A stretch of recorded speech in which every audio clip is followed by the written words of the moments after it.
Your Portland Trailblazers lose for the second time home against the Minnesota Timberwolves behind an Anthony Edwards-powered 40 bomb, 109-107. Thank you, everybody. Welcome into the Jacked Ramsays postgame show. Danny Marang, Brandon Sprague. Blazers come home after a 6-game road trip where they go 4-2. Almost said 6-2, and that's not how the math works. It's that first road game home, Brandon. First road game home, and I should say they.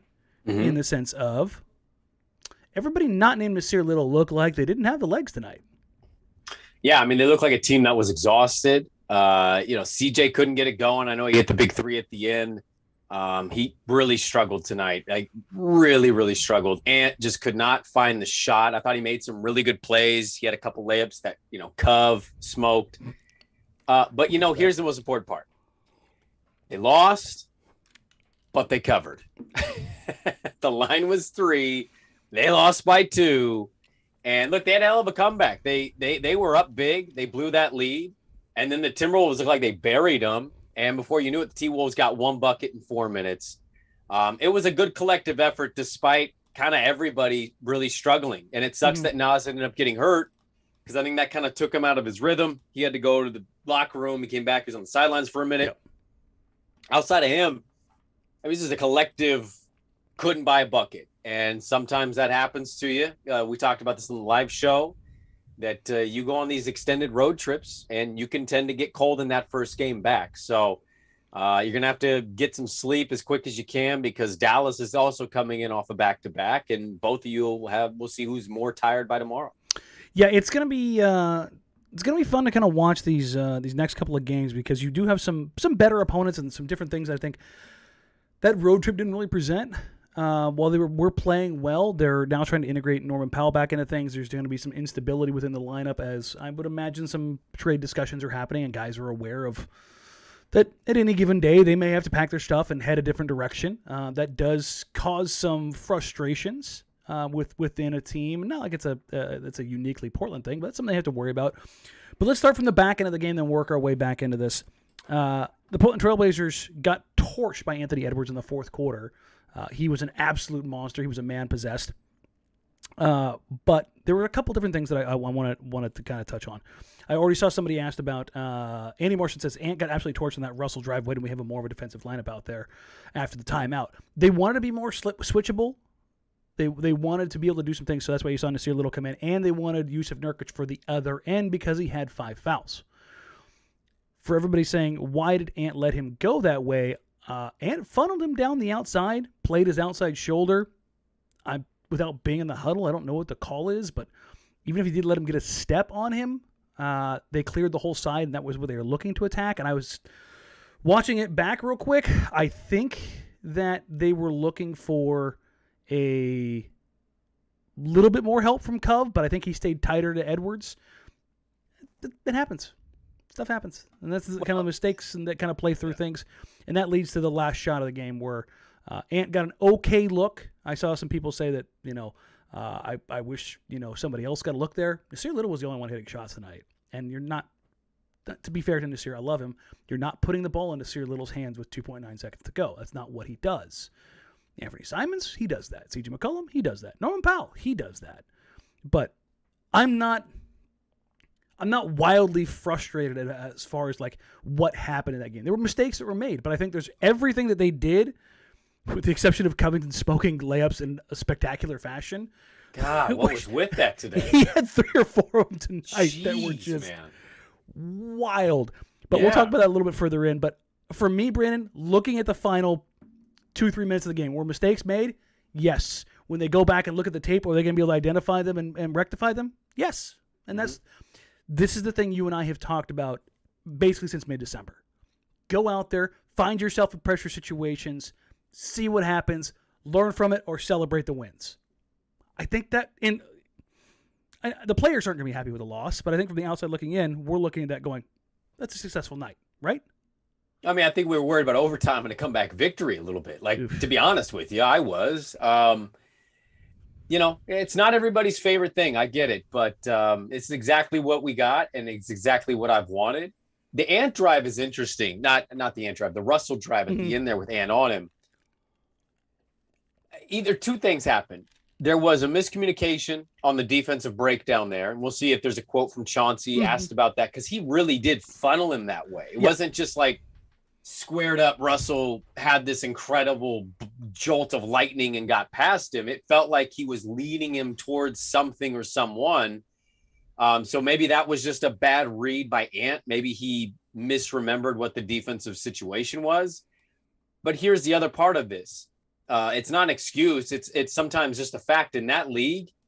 D'Angelo Russell of the world can burn you too. And it's not like Anthony Simons is Gary Mother Bleeping Payton. So yeah, it's a good play by D'Angelo Russell. No matter what happened, whatever miscommunication there was or was not, it's a hell of a play by D'Angelo Russell. I think that's fair to give him credit. Overall, it really boils down to you had no answer for Anthony Edwards, and you had nobody else outside of Nassir Little able to really consistently give you shots. Like you had Ant sprinkle a little in and then miss. You had CJ sprinkle a few in, including a big one, but a lot of miss. Cub smoking layups. Nurk struggled in getting buckets. I thought he had really good effort. He was aggressive on the boards. Yeah, we talked about that in the watch party, even though he finished, 8 of 18? 8 of 18, yeah. Among the starters, not the worst. But he wasn't getting buckets, but I thought he was doing a lot of other things. Like when you have a guy going for 40 on one team and collectively nobody is able to carry the load outside of Nassir Little, who dealt with an injury in the game, it's going to be tough to win those nights, man. Like tomorrow night, guess what? You'll have the same thing when you go against Luka. If Luka's torching you, you need Ant, CJ, somebody. I don't know if it's Norm, because boy, Norm's got to be pissed right now, but somebody's got to tomorrow be able to get those shots and try to match a Luka dodge. Yeah, it's going to be interesting to see how this kind of plays out over the longer period of time, even though it's going to be a short burst, which is why I think there's a note of Norman Powell coming off the bench in a minutes restriction to kind of manage some of these situations. As Ben said, the title on this thing is wrong. I just fixed it. Thank you. For whatever reason, sometimes when I load the stuff up, it doesn't push from the presentation system that I used to update correctly. So that's been fixed, but thank you. And thank you to everybody else who's tuning in. We appreciate you. We love you. These are the kind of nights where anybody who's followed me for any period of time, watched Blazers Outsiders over the years, when I used to throw things at Joe when he would talk about moral victories. This is the 3-month period where you will get me to be like, okay, that's a moral victory. Mm-hmm. Anthony Simons is going to go home, get up. They may even watch the tape tomorrow because they have a back-to-back. Maybe they'll go through a walkthrough. I would be shocked if he watches it tonight, to be honest with you. Yes, and here's what he's going to see. He's going to see a trend that has continued over the last 4 games. Late in games, teams are sending 2 at him, and not just 2 at him when he gets to the 3-point line. He crosses half court, they are blitzing him. They are pushing up at him at 40-plus feet. And if you want to peg the single biggest factor in his potential growth to be that dude, his ability to handle that and get his actual handle fully under control and confident in that will probably be the deciding factor. Well, I thought tonight was a teachable moment. It's exactly what you've been harping on all year, right? So you like to see growth, the development. This is part of that process. Yeah, he had a rough night. I think it's okay to say that, right? Like, just sometimes it's as simple as guys like that, shots not falling. Okay, how can you impact the game? I'll say this. He had a rough night. Some dudes kind of took it to him on defense. He had a couple passes that I thought were the vision wasn't quite there. The end there, they had a point where they really just pressured him on the dribble, and they were able to rip him and get a 3-pointer. But he also had some really good looks. Mm-hmm. He had one late specifically, and I know everybody's going to remember this one because it was so late, where he drove, and he had 3 come to him, and then he wrapped it around with his left right to Cove, who I don't know, didn't even hit the rim from like 2 feet away. There's nothing you could do about that. No. And I thought he had an okay playmaking night, overall decision-making. He was too loose with the ball. In the fourth quarter, when the pressure really ratcheted up, he struggled. The thing that's kind of gone unnoticed, I think, is that he is playing better defensively. He is offering more resistance. The goaltending call that he did end up getting on Russell, I thought that was a hell of a veteran move by Russell. I don't think he makes that layup. I think he was almost baiting. He was Ant going into for that. it. Yeah, it was. He a went quick, to the glass so fast. Yeah. And I think, Danny, there's a chance that if Ant wasn't leading him into hopes that there was help, I wouldn't be stunned if you asked Ant, okay, there's not help, that you're leading. If he tries to cut him off sooner. Well, yeah, because he's so GD athletic that Ant might be thinking, I'm going to time this and I'm going to pin it off the glass. But D'Angelo kind of, I think, read the situation more properly and quick scooped, knowing that Ant was going to be the young guy going for that block. Let's get to kind of the story of the night, though. Although the Blazers did lose, there was a very, very, very bright light tonight. Nassir Little was a man-possessed, 20 points, 8 rebounds, 2 assists, 0 issues with his game tonight. I thought he got a little loose with the handle when he started feeling himself a little bit, but this is what I want him to do. I want him to experiment. I want him to make mistakes. I want him to know where he's at, what he needs to do, what he needs to work on. And I do a fair amount of time crapping on CJ McCollum, but CJ, whoever got to you and told you or got you to be like, maybe put the ball in Nassir Little's hands in transition, thank you. Thank you. Because you know what he did? He went out and banged on dudes' heads all night long. Just bap, bap, bap. And he got confidence after the first 2 dunks. Then we saw him little step through, change of direction, reverse on the other side. And you saw it just kind of feed into everything. And then all of a sudden he's confidently getting his feet set, knocking down to hit threes. Jumpers. Yep.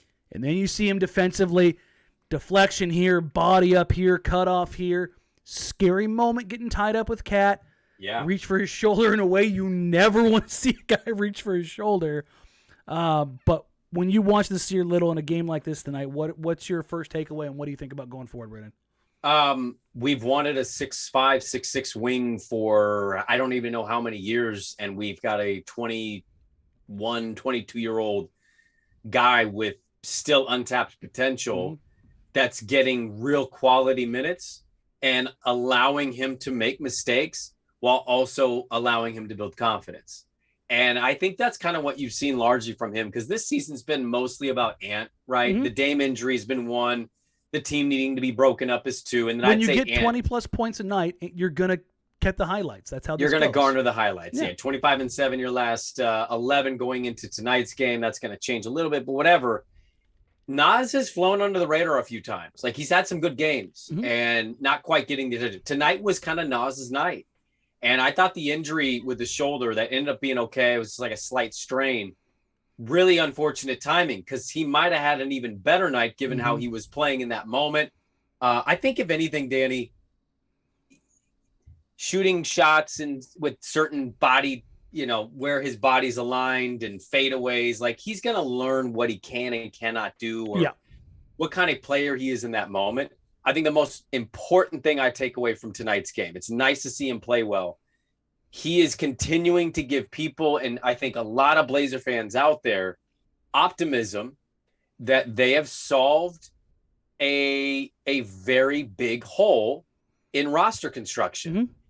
There is no refuting and no doubting that even in these successful seasons where they make the postseason and maybe they get to round 2, but they've largely lost in the first round, it's what's plagued the Dame CJ era the most. It's not having an athletic wing that you can trust on both ends of the court.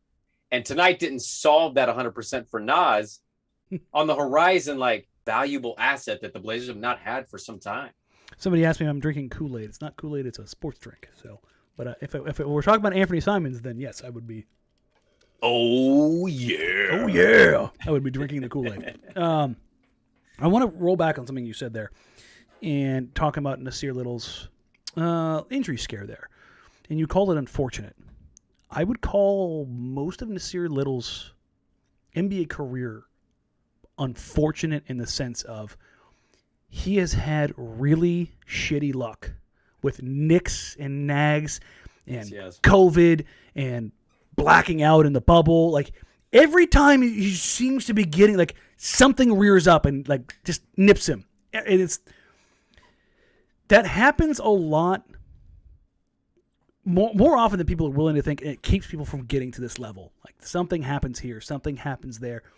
And his resilience so far this season, like, for him to come back out tonight, I thought was kind of impressive. And I think there was a push within him internally, like, nope, not this time. Not this time. I'm going to get back out there, because he's been playing with a little bit of inflammation in his knee. He picked that up on the road trip, and he's been battling through it. He was listed on the injury report this morning. Yeah. But I'm optimistic about Nassir Little's ceiling. I think somebody asked if he could be a starting small forward. Ben did. I think he's projecting that way. And Jere Bryant brings up a really point. He said, I would also say Little's college career was unfortunate because of the lack of learning opportunities given at UNC. Yeah, his draft night was unfortunate. Like, everything about what you're saying is 100% right. He was a top 5 recruit coming out. And then he got stuffed in the corner at North Carolina as Cam Johnson and Kobe White really got to show out a little bit. And Nas could kind of fit in where he get in. And that didn't really work out for him. He went from what was expected to be a one-and-done lottery pick. Yeah. And he fell all the way down to the Portland Trailblazers. The Portland Trailblazers were going to take Dylan Windler until they had Nassir Little at their feet. And they're like, word? They had Nas rated as a lottery prospect, and all of a sudden he was there at 24? 21, 24, something like that. But they all blur together. But that night, I mean, he was there. He was in a suit. He was in a green room. He's a lottery guy. He thought he was going to be a lottery guy, and he unfortunately fell, and he fell to Portland, which, by the way, it sucks in that moment.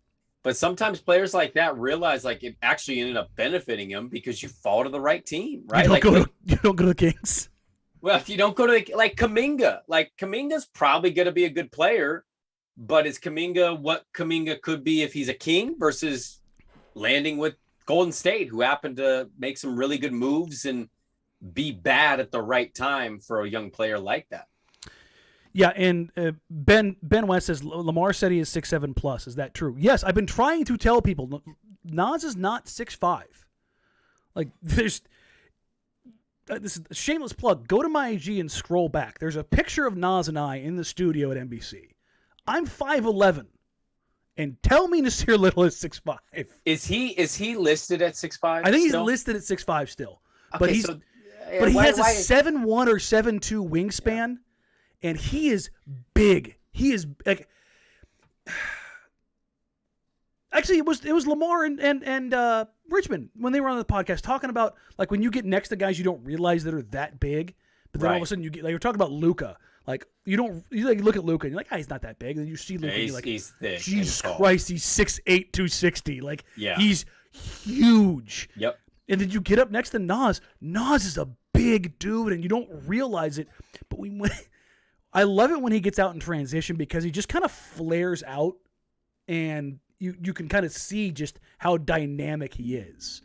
And that's where I kind of get really wrapped up. Doug Evans says, enough with Ant Little talk. Buddy, you're on the wrong show, because that's going to be a lot of that. Until I don't know what you want to dive into then. Do you want to talk about Bob Covington not being able to make layups? Yeah, we were talking about the guy going 3 of 11 tonight. That Norm might be leading a mutiny right now in the locker room as we speak. I got that text message from somebody, like how worried they were about that. And Nurk went 8 of 18. Yeah, he had 20 and 14, but yeah. Well, you said the transition thing. I'm glad you brought that up, because I was just thinking about that, and you say transition, and I'm like, yes. I want to say it was the second or third quarter. We were doing the live watch party. Mm-hmm. He had the ball dribbled up in the middle, right past the free throw line, went into the paint, and looked to initiate the contact, got himself an and one. Yep. Like that one play is a window into and what kind of player he could potentially be, where you say, 6'7", 230 on a break, one of the more under controlled smart athletes you have. Like, those are little things you have to look for in seasons like this that, relatively suck. But when you get young players with a lot of trade and movement potentially looming, I think you're looking for those moments to say, okay, I can see it. I can see what part of this player can become. I thought that was important tonight, aside from just having a good game. I thought the last 2 games on the road trip, CJ started to kind of figure some things out. I thought tonight, early on, he was in the right spots at the right time playing within. I thought it devolved a little bit in the third quarter when the Timberwolves kind of made a bit of a run later on into it's CJ time. And my springboard into that is not to sit here and crap on CJ. That's not what I'm trying to do. What I am going to try to do is, somebody said, let's talk about some trade deadline stuff. during the show tonight, during the live watch party, I was texting back and forth. For anybody who was watching, you could see me staring down at my phone for probably a third of the time. CJ to New Orleans seems to be gaining a little bit of traction. So I don't know how real it is, but the fact that I'm hearing more and more and more that just CJ is like outwardly being shopped leads me to believe, again, I talked about this the other day, I'm stronger than a coin toss that he's going to get moved before the deadline, but from what I've heard from other folks, it's kind of like, well, they could maybe sit on something here, and it's with a new GM who's an interim GM with ownership that hasn't really done much. It is too hard to fully commit to going, yeah, no, they're going to move CJ at the deadline. I do believe that they're trying to. Like a 52, 53? Like, are you kind of in that boat? I'm close to like 60%. Like 60%, they're good. 60-40. Like, it just depends on... And people everybody keeps asking, like, are they going to get Herb Jones? Are they going to get Herb Jones? Are they going to get Jonas Valanciunas? You're not getting great players back. You're not getting big upside players back. You're not getting that in any CJ McCollum deal. Yeah. Just tamper expectations. You heard about Herb Jones because he's got a bunch of defensive metrics that look like he's going to be a really, really good defensive player for a very long time as a rookie. You know what teams don't give up? Really good defensive players on a rookie deal. As rookies, yes. That doesn't happen very often last time I checked. Yeah, usually when you've got guys like as a rookie, like Matisse Thybulle had the same kind of thing. Yeah. It was like, I don't know. They play a lot of zone at Washington. Is he going to be good? Then you're like, well, he's getting all defensive player votes as a rookie. So, yeah, he figured this whole thing out. I think Herb Jones might get a few of those as well. Yeah. The package coming back would be something along the lines of Josh Hart or Devontae Graham, Jackson Hayes, Thomas Satoransky, picks. So would we view Devontae Graham as just another... Flipped. 100%. Yeah, I was going to say another flip. 100% flipped. I think it's easier to flip Josh Hart than it is Graham. But I do too, but I think still. Graham's at 11 million, Hart's at 12, if I'm remembering correctly. But you package all that stuff together, you get right around 30 million. Hart's what, 6'5"? 6'5", plays up a bit. So okay. Think Gary, but a little bigger. Yeah. Yeah. Like that's kind of where Andrew Barry says, I understand we can't shoot massively for CJ, but you should be able to get something decent. Yeah. That is decent. Josh Hart is decent. You're getting draft decent. capital and a young guy and salary relief. Like that's the unfortunate The unfortunate part, Andrew, is that window was way bigger for you 4 years ago. For you to like get like real return for CJ McCollum, 2017 was probably the last time. Yep. Which is why I wanted to trade him ahead of that draft and draft on him. Mitchell, but that's neither here nor there. Eduardo, this is Gary Trent for Powell. Bring him back, baby. Let's go.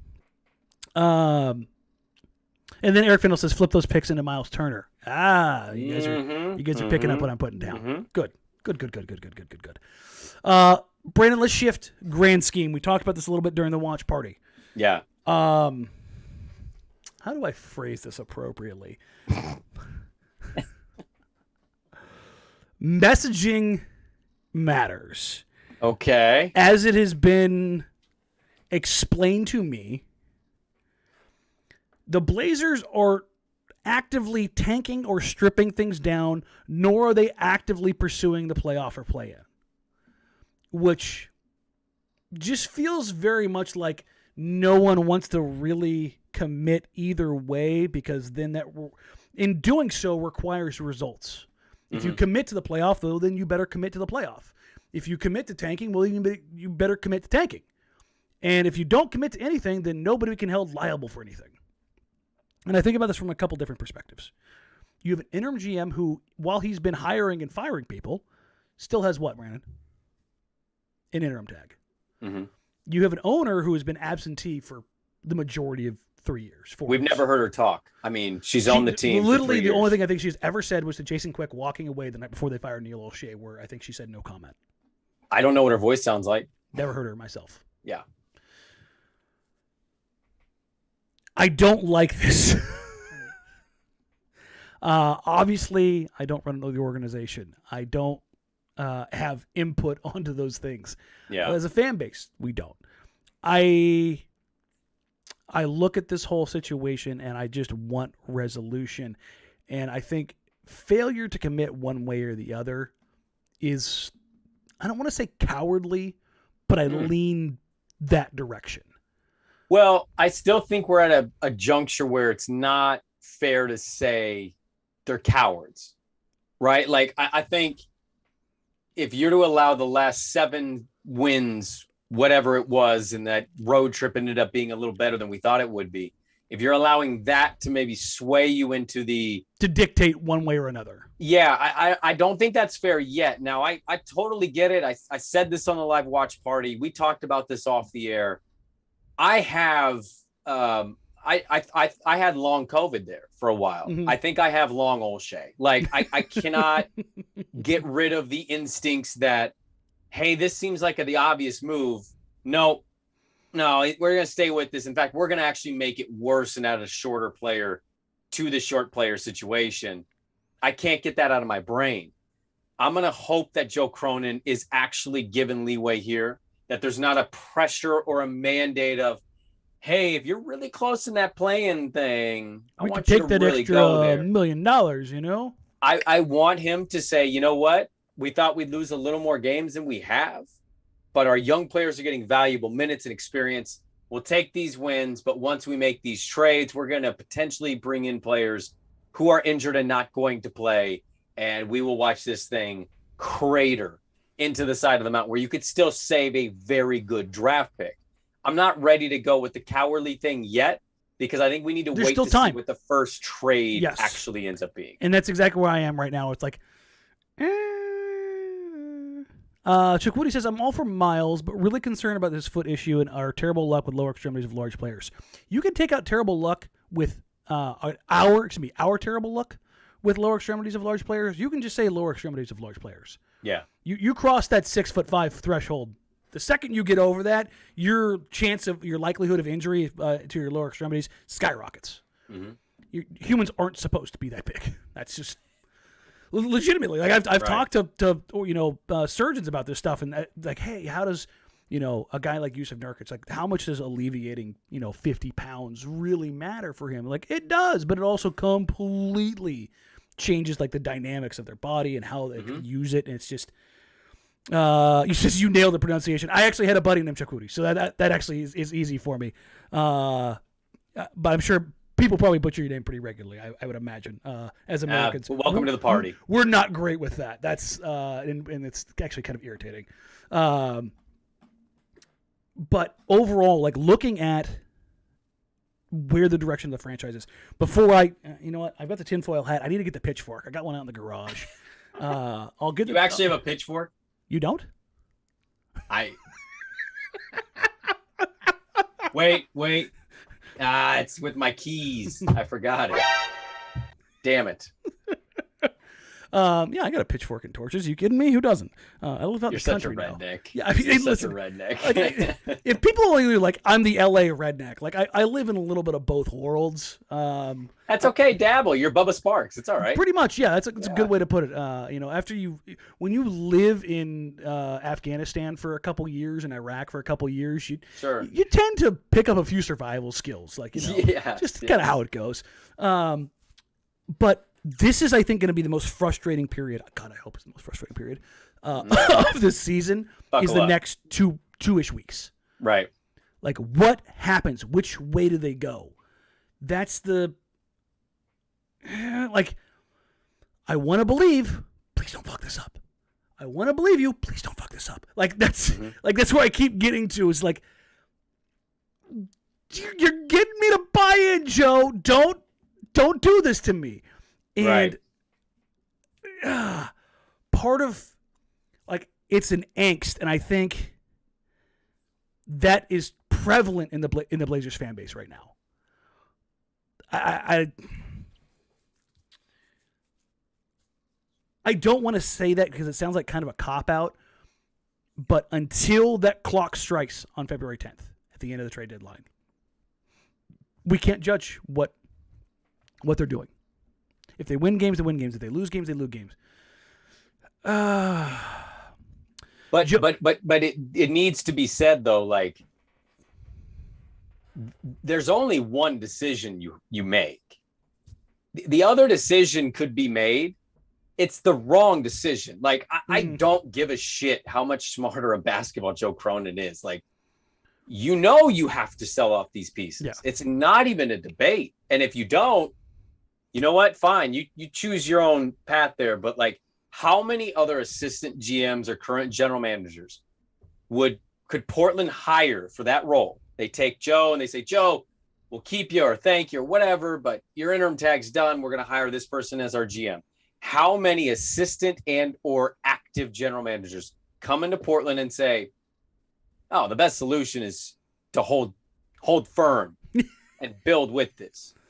I would say zero. The answer is zero. Unless they're terrified of ownership, which then they don't take the job. Like, that's the point, right? Mm-hmm. Like, and by the way, ownership is not relieved of this criticism and or worry. To me, they hold the highest esteem of all of it. That's part of my problem. Mm-hmm. I know that. Like, the same people who said, in a world where we blame just the coach and we keep building with 6'3" guys, Neil O'Shea became even more powerful. Yeah.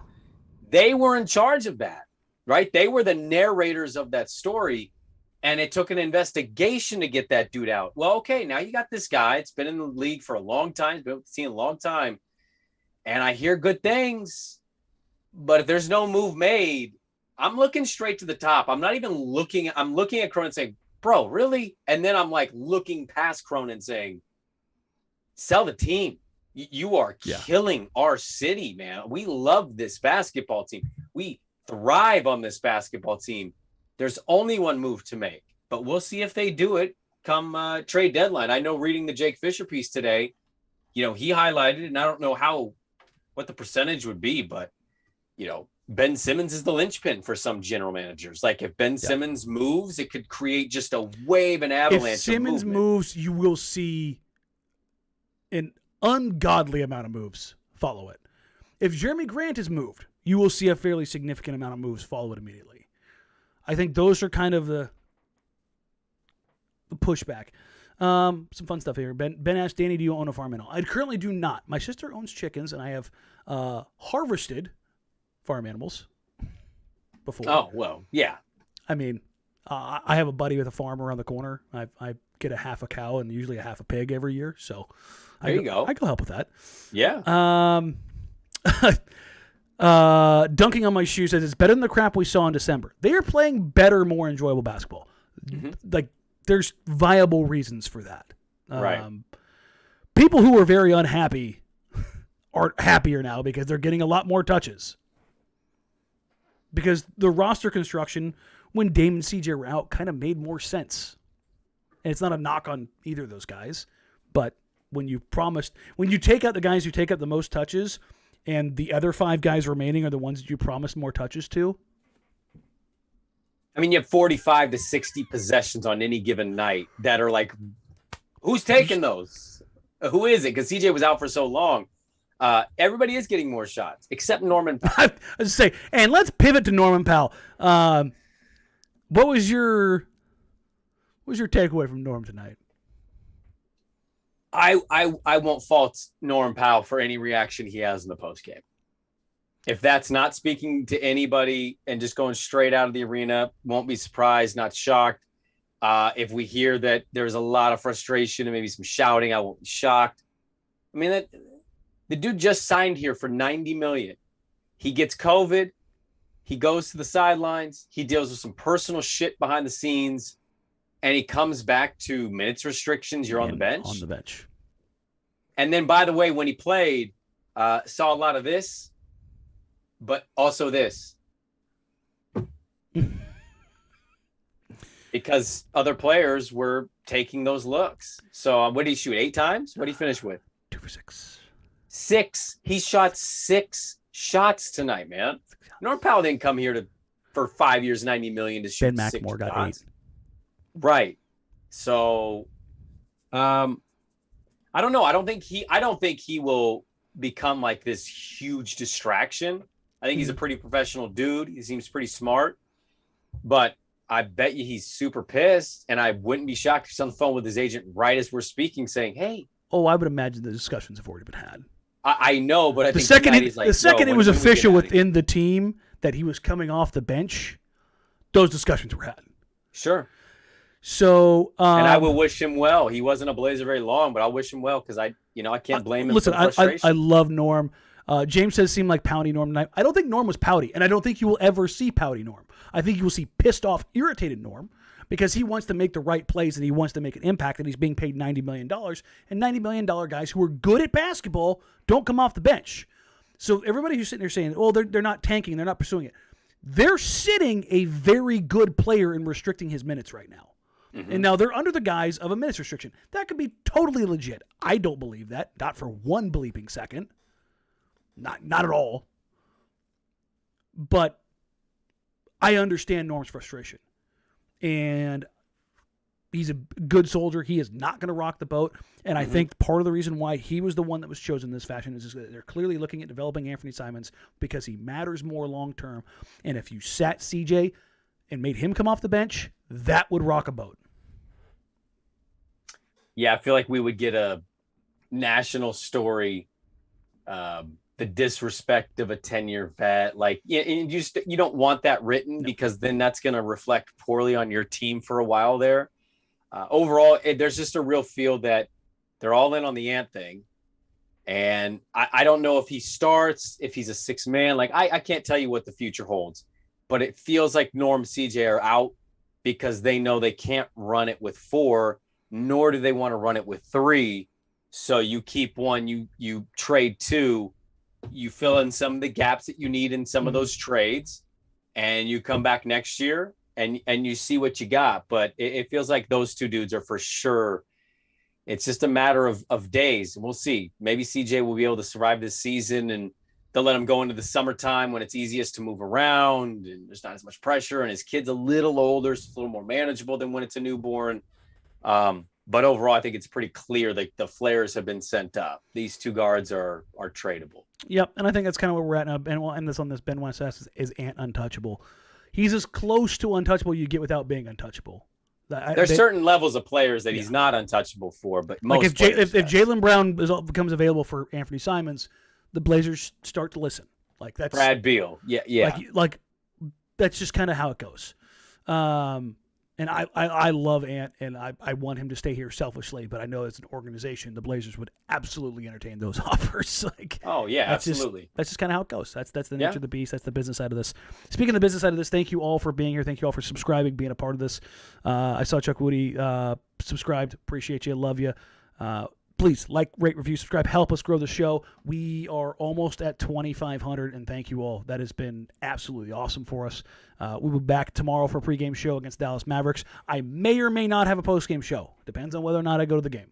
If my hip feels as bad as it does right now, I'm not going to that game because I am not walking from my car inside that arena and then sitting for a couple hours in those chairs. Yeah. So it's kind of up in the air. I really want to, but I also really don't want to pay for it for the next 2 weeks. So, but again, thank you. Like, rate, review, subscribe. Help us grow the show. If you're watching here on YouTube, please click the subscribe button. It's free. It's easy, and it helps us beat the almighty algorithm. Help us grow the show. Again, we will be back. For pregame tomorrow. You can find us on social media at Jack Ramsays, at Danny Marang, at Brandon Sprague, jackramsays@gmail.com. If you want to get a hold of us by email, we'll have the live show on Thursday, following the Mavs game, regardless of what happens. So we'll catch you guys there. We'll hope for pregame for sure. Hopefully postgame. Even if I do the game, we'll see what kind of happens there. Because I have kind of toyed with some things and doing some things remotely via my laptop not even just the. We're not doing a postgame if you're at that game. Yeah, I'm not allowing that. You are going to be riding in a limousine to the airport with cubes. Yeah, we'll figure it out. You may get on that plane. I don't know. But you need to be living that Cuban life tomorrow if you're there. We'll see what happens. James asked, watch party tomorrow? Yes, watch party tomorrow. The watch party will be open for all members. I'll post the link regardless. Joey says Sprague solo. I wouldn't react to Sprague. I wouldn't force him to do that. But if you're at the game, I'll hop on for a couple quarters. Yeah, I don't have a problem with that. It's fun. I love the chats. All right, so I'll have that open, and then I have a meeting with the playback people, who is where I get the playback feature, The watch parties. I'm like totally brain dead there for a second. I have a meeting with them on Thursday to see how we're going to do the things going forward because it has been awesome. Again, this was only supposed to be a thing that we were going to do a couple times, like special watch parties. But because the season went sideways and I want to give something from the community for everybody to get more involved, that's why we basically had it for every game. And it has been awesome. And I hope to make it a regular part of what we do. They're going to go live here from beta, I think, in the middle of March. So something to look forward to, and I'll have some feedback on that stuff. And hopefully we can get more and more people involved. When we get back from the All-Star break, I will have tickets to give away to a game. Yay! So we'll have that. I'm working that out right now. And also, I've got some stuff from Evan M., some prints and posters and stuff like that he sent me so that I will hand out to guys as part of the contest. So we will catch you guys for the pre and post game tomorrow, or maybe post game tomorrow against Dallas. And then for the live show on Thursday, we'll get Sprague out of here on that because it is way past his bedtime. You all have a wonderful, wonderful night. And we